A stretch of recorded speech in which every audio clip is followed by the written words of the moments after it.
আমাদের জীবনে যারা আমরা অ্যাস্ট্রোলজিকে বিশ্বাস করি, অ্যাস্ট্রোলজির সাবজেক্টের উপর আস্থা রাখি, তারা আমরা ট্রানজিটের উপর নির্ভর করে আমরা আমাদের প্রেডিকশনকে নির্ণয় করি। অ্যাস্ট্রোলজি খুব টাফ সাবজেক্ট, খুব টাফ। অ্যাস্ট্রোলজি শিখে করতে পারলে আপনি কনসালটেন্সি দেওয়ার আপনার সময় থাকবে না, এত কনসালটেন্সি দিতে হবে। খাওয়া দাওয়া স্নান করা সব যেন ভুলে যাবেন। না পারলে কি হয় সেটা পরের কথা। এক একটা ক্যারেক্টার এক এক রকমভাবে সময় কাটায়।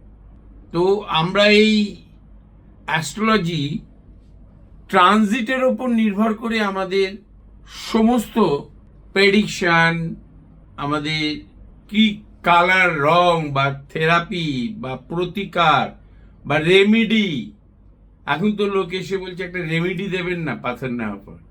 আমি তো বুঝে পাচ্ছি, তারপরে সাথে সাথেই বুঝেছিলাম যে রেমেডি মানে আর কি ওই একে পুজো দাও, ওটা করো, এটা ফেলে দাও, ওটা করো, যেটা আমিও বলে থাকি টোটকা, ওটা শুনতে চাই। যাই হোক, এই গত 15 তারিখ থেকে সিংহ রাশি, সিংহ লগ্ন, মেষ রাশি, মেষ লগ্ন, এই দুটো বেশি করে শারীরিক ভাব, যশ হানির প্রভাব, প্রিয়জনের শারীরিক ভাব অশুভ হবে। এটা কনফার্মেশন। শনি মিনের ঘরে আছে। মিনের ঘর মেষ রাশির জন্য দ্যাট ইজ 12th হাউস, সিংহ রাশির জন্য 8th হাউস। এই দুটোকে আমরা শ্যাডো হাউস বলে থাকি, এই দুটোকে। তো যখনই আমরা ট্রানজিটে দেখব এখানে শুভ গ্রহ অশুভ গ্রহ বলে কিছু আছে বলে আমি মনে করি না। সে অশুভ তখনই হয় যখন অশুভ প্রভাবে যায়। হাউস, নক্ষত্র, এগুলোর উপর প্রচুর কিছু নির্ভর করে ট্রানজিটে সে কোথায় গিয়ে পৌঁছলো। তা 15th of March 2026 Shani 29th of March 2025 মিনের ঘরে এসছে। কাঁধে কাকে নিয়েছিল? বৃহস্পতির নক্ষত্র, পূর্ব ভাদ্রপদ, তারপরে নিয়েছিল উত্তর ভাদ্রপদ। এখনো বলতে গেলে উত্তর ভাদ্রপদতেই আছে। এইবার এসে ঢুকলো রবি। রবির ট্রানজিট ওখানে 1 মাসের, 15th of April পর্যন্ত ওখানে থাকবে। ও কিন্তু ওখানে থেকে 1 মাসে 9.5 দিন করে, প্রায় 10 দিন করে, ও প্রায় 10 দিন করে ও 3টে নক্ষত্র পায়।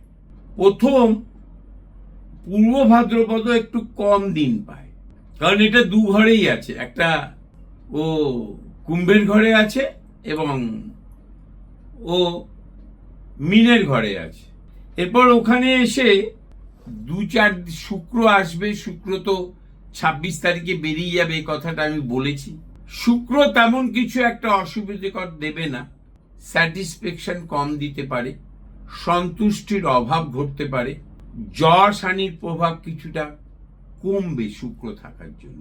যেটা বৃদ্ধি পাবে সেটা হচ্ছিল এপ্রিল মাসের 2 তারিখ রাত্রিবেলা, যেটা নাসা বলছে রাত 4টের পর, মানে ভোর বেলায় মঙ্গল ঢুকবে ওখানে বৃহস্পতির নক্ষত্র নিয়ে। তাহলে শনি, রবি, মঙ্গল, শুক্র একসাথে হচ্ছে। শুক্র কিন্তু 26 তারিখ চলে যাবে, মঙ্গল চলে যাবে 15 তারিখ মে, রবি চলে যাবে ওখান থেকে 15th of April 2026। যতক্ষণ না ওখান থেকে মঙ্গল বেরোবে ততক্ষণ পর্যন্ত শারীরিক, মানসিক, যশগত প্রভাব, যোগাযোগ, যশ, প্রতিপত্তি, মেন্টাল, বুধ আসবে ওখানে, মেন্টালি আঘাত প্রাপ্তি হওয়ার, চিন্তা ভাবনার প্রভাব অশুভভাবে বৃদ্ধি হওয়ার, পরীক্ষায় রেজাল্ট কম পাওয়ার সম্ভাবনা এই দুটো রাশি লগ্নের ক্ষেত্রে। একটা হচ্ছিল মেষ আর একটা হচ্ছিল সিংহ।